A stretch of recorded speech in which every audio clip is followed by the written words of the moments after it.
नमस्कार दोस्तों आज हम आपके सामने एक ऐसी स्टोरी लेके हाजिर हुए हैं जिसे सुनकर आपका दिल खुश हो जाएगा। राजा और काजल की लव स्टोरी। राजा को सामने वाली खिड़की में एक खूबसूरत लड़की दिखी। राजा जब देखा तो देखता ही रह गया। उसे लगा कि मानो उस लड़की कई दिनों से, कई जन्मों से उसे जानती है। उसके सपना में आने वाली लड़की, उस लड़की का नाम काजल था। काजल ने भी राजा को देखा, फिर एक दिन पूछ ही लिया कि आप ऐसे क्यों देखते हो, किसी ने अगर देख लिया तो बदनामी होगी। राज, मैं नहीं जानता हूँ, लेकिन आपको देखते ही पता चला नहीं मुझे क्या हो जाता है। ऐसा लगता है कि मैं आपको कई जन्मों से जानता हूँ। काजल, ओके ओके, फिल्मी डायलॉग बंद कर दीजिए प्लीज, आगे से अब ऐसा मत देखना। उस दिन काजल ने मना कर दिया, लेकिन राजा का इंतजार करती रही। राजा आया, काजल ने मुस्कुराते हुए राजा को देखा। धीरे धीरे उसे दोनों की बात बढ़ी और घर से बाहर मिले। कभी कभी दोनों छुप छुप कर बाहर बाइक से साथ घूमने निकल जाते, लेकिन ये लुका छुपी ज्यादा दिन तक नहीं चली। काजल के पिता को ये सब बात पता चल गई। उन्होंने बेटी को डांटा नहीं, प्यार से समझाया। आप हमारी इकलौती बेटी हो, आप अब बड़ी हो गई हो, आपका किसी और के साथ घूमना अच्छा नहीं है। काजल, पापा वो मैं जानता हूँ, इस उम्र में मन भटक जाता है, किसी को भी किसी से प्यार हो जाता है, लेकिन उसकी सज़ा पूरे परिवार को भुगतनी पड़ती है। काजल, अपने पापा, मैं राज से शादी भी करने को भी तैयार हूँ। पापा, शादी बेटी, प्यार अलग है। शादी करके जीवन में निर्वाह अलग, प्यार से खाना नहीं मिलता। दोनों वक्त रोटी के लिए पैसा चाहिए, वैसे भी वो हमारी जाति का नहीं है।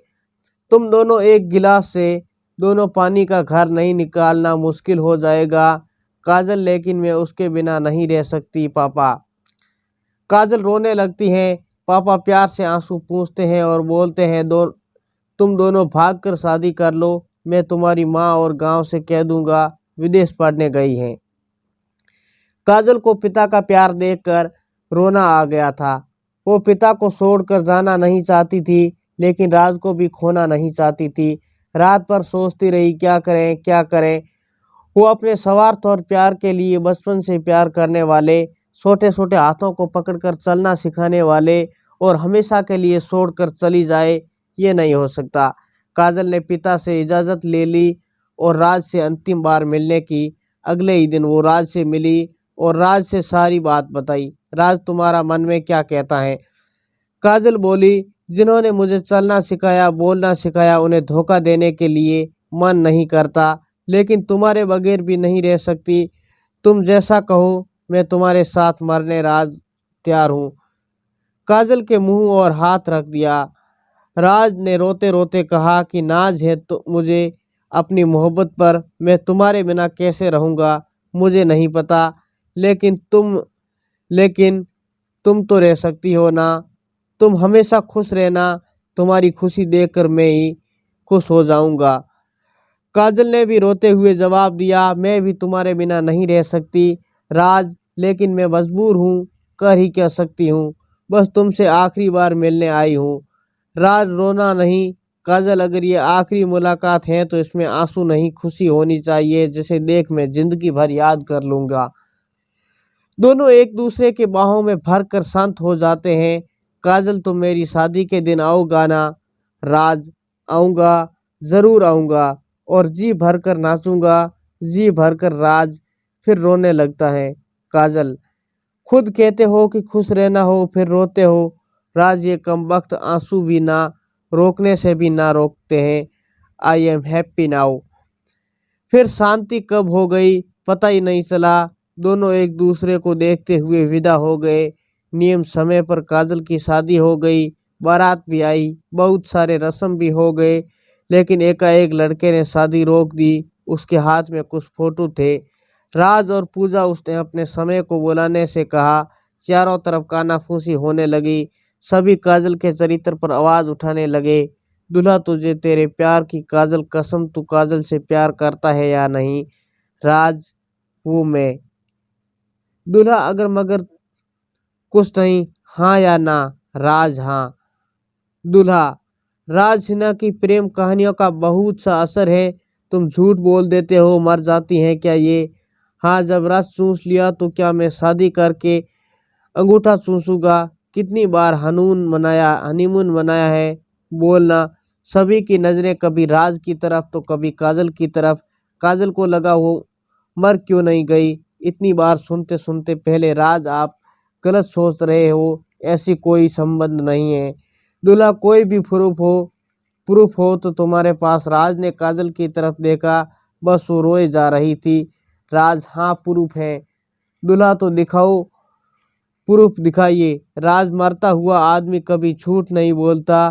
काजल को मैंने दिल से प्यार किया है, कभी भी गलत नजरों से नहीं देखा। वो कभी कभी भी पाक थी, आज भी पाक है। इतना कहकर राज 2 मंजिल से जाता है। शरीर दुल्हन के कार पर गिरती है। काजल राज को चिल्लाती हुई किनारे आती हैं और राज के हालात देखकर जोर जोर से रोने लगती हैं। काजल: हो गया ना विश्वास तुम्हें? दीपक माथुर: तो तुम सोनिया के पीछे पीछे कॉलेज में घूमते थे, मैंने तुम्हें उसके बारे में कुछ नहीं पूछा? नहीं ना? अब हो गई तसल्ली। राज: हाँ हाँ, अगर उसे मुझसे सच्चा प्यार नहीं किया होता तो मैं आज ये नहीं होती। वो कब मेरे जिस्म से खेल कर मुझे भगा कर ले गया होता और किसी के कोठे पर बेच देता। नहीं रहना, इस पापी दुनिया में तुम लोगों के बीच में नहीं रहना। राज में आ रही हूँ। काजल ने भी ऊपर से छलांग लगाई, हो भी कार पर बेधड़ाक होकर कूद गई। दोनों के सर फूट गए थे, पूरा कार खून से लथपथ हो गया था। राज ने हल्के से आंखों से खोली और दर्द हो रहा था। काजल: नहीं, तुम साथ हो, दर्द कैसा? फिर दोनों ने एक दूसरे के हाथ में हाथ पकड़ा और हमेशा के लिए आंखें बंद कर ली। आज पूरा जमाना देख रहा था कि किसी की शादी में हिम्मत नहीं थी कि दोनों बेपनाह मोहब्बत करने वाले उंगली उठाए। शिक्षा: कोई भी युवा गलती करता है तो उसके गार्जियन अगर प्यार से आराम से समझाते हैं तो वो युवा समझ सकता है। अगर दूसरी बात यह है कि मौत सॉल्यूशन नहीं, आप ऐसा ना करें। उम्मीद करता हूँ कि कहानी पसंद आई होगी। लाइक करके चैनल को सब्सक्राइब करें। मिलते हैं एक और नई कहानी और इंटरेस्टिंग के साथ।